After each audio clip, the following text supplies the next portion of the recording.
স্যারের কাছে আমার প্রশ্ন হলো, বর্তমান তরুণরা শিক্ষার প্রতি অগ্রসর হয়ে যে বিদেশে যে শ্রমশক্তির মাধ্যমে অর্থ উপার্জন করাকে শ্রেয় মনে করেছে। আপনার দল বাংলাদেশ জাতীয়তাবাদী দল বিএনপি আসন্ন ত্রয়োদশ নির্বাচনে জিতলে আপনি এই কর্মের বিরুদ্ধে আপনি কি পদক্ষেপ নেবেন? তোমার বক্তব্য কিছু অংশে সঠিক।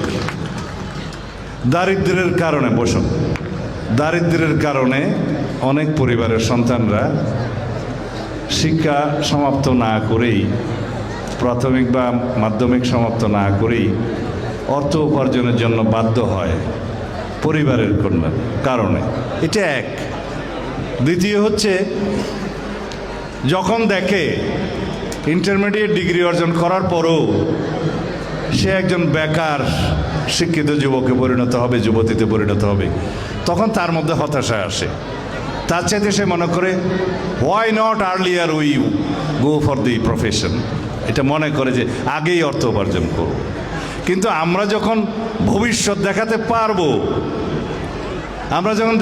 যে দেশে এবং বিদেশে দক্ষ জনশক্তি হিসাবে নিজেকে গড়ে তুলতে পারবে একজন শিক্ষার্থী, তখন তার মধ্যে এই হতাশা থাকবে না। তার পরিবারও বুঝবে আর 2 বছর পড়াশোনা করাই, কারিগরি প্রশিক্ষণ নেই, অন্তত ছেলেটাকে মেয়েটাকে তখন কর্মসংস্থানে দিতে পারবো। যখন কোনো শিক্ষার্থী দেখবে যে ডিগ্রি অর্জনের পরে, মাস্টার্স অথবা গবেষণা করার পরে যখন তার উপযুক্ত গবেষণা করার, শিক্ষকতা করার সুযোগ থাকবে, তখন তার মধ্যে হতাশা আসবে না। সেজন্য আমরা বলছি, সবাই ডিগ্রি বা মাস্টার ডিগ্রি করবে এমন নয়। যারা ইন্টারমিডিয়েট পর্যন্ত পড়াশোনা শেষ করে তার আগেই কারিগরি প্রশিক্ষণটা নিয়ে যেটা পছন্দ করে, যদি নিজেকে একজন দক্ষ নাগরিক হিসেবে গড়ে তুলতে পারে, তাহলে তার ভবিষ্যৎ এখানেও আছে, ওখানেও আছে, বিদেশেও আছে, দেশেও আছে। সেজন্য আমরা এই শিক্ষা ব্যবস্থার উপরে খুব বেশি গুরুত্ব দিচ্ছি।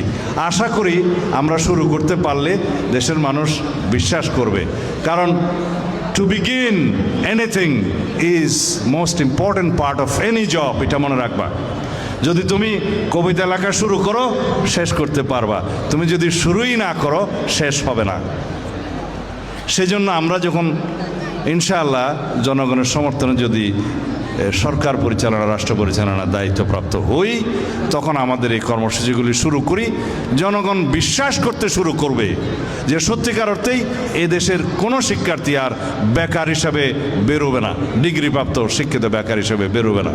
আর শিক্ষা ব্যবস্থা এমন করতে হবে, যেটা আমরা করেছিলাম আগে 1991 সালে সরকারে থাকার সময়, আমার দরিদ্র মা বোনদের সন্তানরা যেন বিনামূল্যে শিক্ষা পায়, এবং উল্টা পরিবারকে সহায়তা করার জন্য আমরা খাদ্যের বিনিময়ে শিক্ষা দিয়েছিলাম, পরে সেটা অর্থের বিনিময়ে শিক্ষা হয়েছে। এইভাবে কেউ আরও শিক্ষিত থাকবে না।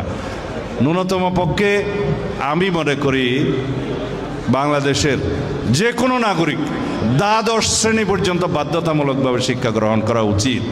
কিন্তু আমাদের অর্থনৈতিক অসামর্থ্যের কারণে আমরা শিক্ষাকে মৌলিক অধিকার হিসাবে বাধ্যতামূলক করতে পারছি না। আমরা সুযোগ সৃষ্টি করছি, এটা রাষ্ট্র পরিচালনার মূলনীতিতে আছে, কিন্তু মৌলিক মানবাধিকারের মধ্যে নাই, মৌলিক অধিকারের মধ্যে নাই। সেটা আমরা গ্রহণ করার চেষ্টা করছি।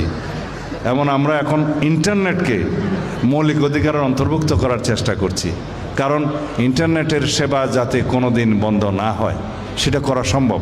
কিন্তু সবার জন্য বাধ্যতামূলকভাবে যদি আমরা বলি যে মৌলিক অধিকার অন্তর্ভুক্ত করব, তখন রাষ্ট্রের দায়িত্ব হয়ে যাবে যাতে কোনো নাগরিক, কোনো সন্তান যেন শিক্ষা বঞ্চিত না হয়।